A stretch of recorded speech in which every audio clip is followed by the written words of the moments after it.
Check out FlipsideGaming.com for all your gaming needs. Use the promo code HEROES to save 10% on all orders over $10. Additionally, from December 12th, 2019 through January 27th, 2020, if you use this promo code, you will automatically be entered into a drawing to win a Theros Beyond Death Draft Booster Box. Also, there is another way to enter where no purchase is necessary. See the link in the description below for full details.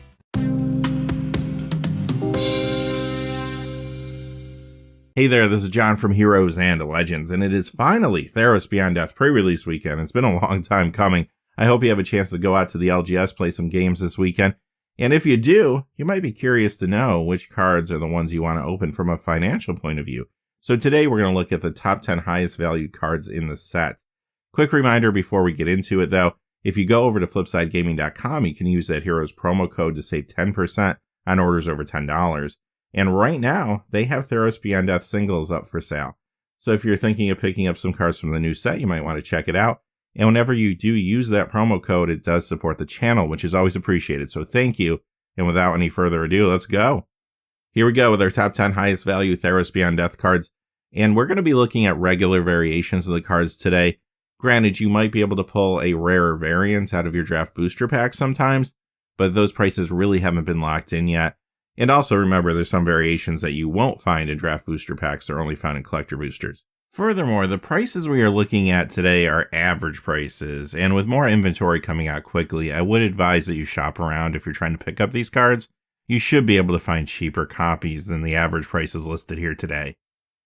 Number 10 is Polukranos Unchained at $9.16, the first mythic of many you're going to see on the list today, which isn't too unexpected going into pre-release weekend. Mythics are the cards that are hardest to obtain. It's going to take them a little longer to satisfy demands that are out there. This one in particular, you're getting a ton for 4 mana. I have no doubt this is going to see some play in the standard environment this season. It just gives you so much for what you're paying. Number 9 is Elspeth Sun's Nemesis, $9.28. This is the first of 2 Planeswalkers you're going to see on the list today. Planeswalkers typically start relatively high priced too. There's a lot of crossover appeal. You have a lot of casual players interested. And many times these cards are pushed so that competitive players are interested as well. This one's kind of interesting because when it was first previewed, people looked at it and thought, well, this doesn't really feel all that powerful. But I think in the right deck, this could be a very solid card and definitely could see standard play if the meta goes in that direction. One example of a deck that would love to have this is a mono white aggro deck. The forecasting costs 5 loyalty. Sure, it only ticks down, but still, it's quite a bit of loyalty. And the escape ability on it, which makes it persistent, feels like it could be perfect in that archetype. Number 8 is Clothes, God of Destiny at $10.79. First God on the list today. There's going to be more, as you can imagine. I think this is going to be at its best if you can get it down on turn 3, play with some Fabled Passages in your deck, and then you can go ahead and exile one of those Fabled Passages to ramp into a nice mid-range threat like Anissa Who Shakes the World, for example. We know green has a lot of good options in the format, but above and beyond that, this is also a good way to keep Escape or Reanimation in check. The 4-point life swing, which you might get occasionally, isn't bad either. Number 7, Kroxa, Titan of Death's Hunger at $11.11. I could see this showing up in Standard. Maybe perhaps in a Rakdos aggro build for starters. It only costs 2 to play the first time, and it's not going to stay on the battlefield. It will go to the graveyard, but your opponent will have to discard a card. That's not nothing. And if you do draw this later in the game when they are hellbent, then they're going to take 3 damage, which will be great. But more importantly, later on, you can bring this back. And if you have enough burn spells in your deck, for example, some other spells like Light Up the Stage, you'll be able to have a lot of fodder in your graveyard to use the escape ability. This comes back, the ability triggers again. Whenever it attacks, the ability triggers. It's a 6/6, it's hard to deal with. This is a very persistent card because even if your opponent does destroy it and it goes back to the graveyard, it could come back again. Another deck that might like this is the discard deck. We saw many players using that last season. It never quite got to the top tier or anything, and it might be a risky proposition with escape cards in the format, unless it can efficiently deal with the opponent's graveyard. But maybe with some new cards, it might get a push. Number 6, Ashiok Nightmare Muse at $11.93, the second Planeswalker on the list today. And this is another solid card. 5 casting cost, 5 loyalty, you can +1 immediately, and it creates a token which can help defend it. Nothing wrong with that.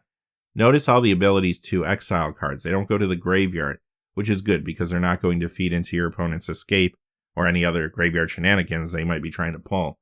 Also, the -7, definitely not out of reach considering on turn 1 you're already at 6. If you can protect this a little bit, yeah, that -7 could become relevant.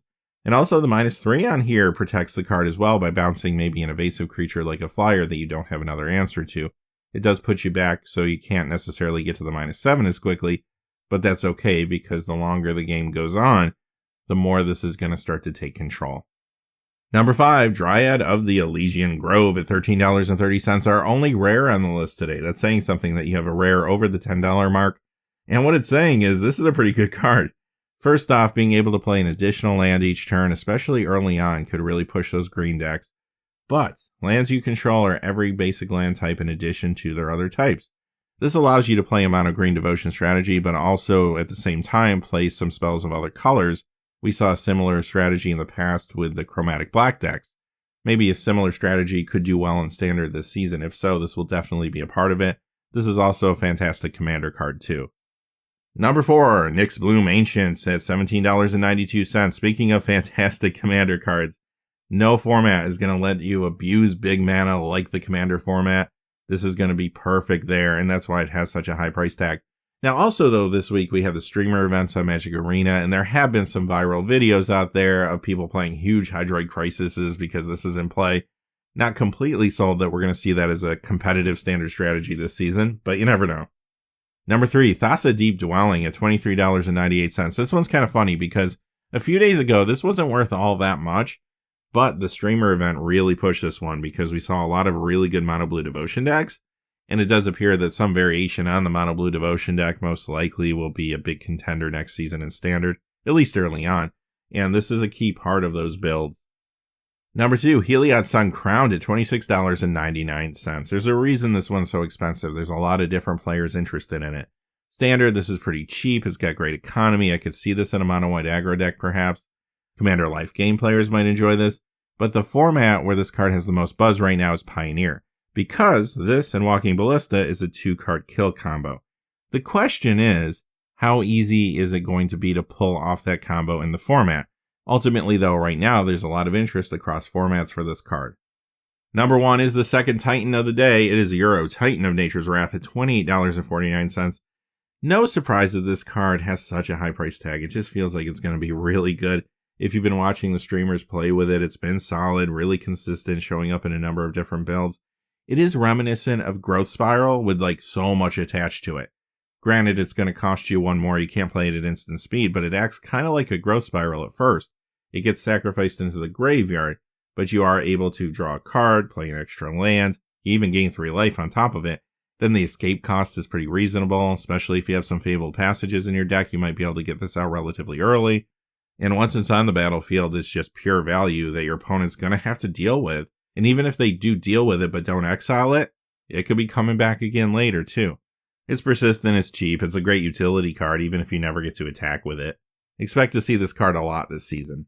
Alright, that wraps up our most valuable Theros Beyond Death cards going into pre-release weekend. Hey, let me know if you do get out to an event. What were your pulls like? How was your record? I always love to hear those things. Good luck to everybody playing this weekend. And as far as prices go, sure, we're at the beginning of the journey right now. As the weeks and months go on, I'm sure prices will shift dramatically. But at least for this weekend, you have a good idea of what you're opening. Now, tomorrow, we're going to be back with our regular episode of the Magic the Gathering Market Watch, which we do every weekend. And we're going to talk about everything else that's happening in the market. But until then, hey, thanks for watching. Please remember to like and subscribe and have a great day. Hey, thanks for watching. This video is made possible through the generous support of viewers like you on Patreon. Check out the description below for links to our Patreon page as well as our Amazon affiliate store, where a small percentage of all sales will also help support the channel. Finally, if you haven't had a chance yet to subscribe, hit that subscribe button so you don't miss any of the new videos on Heroes and Legends. Talk to you again soon and have a great day.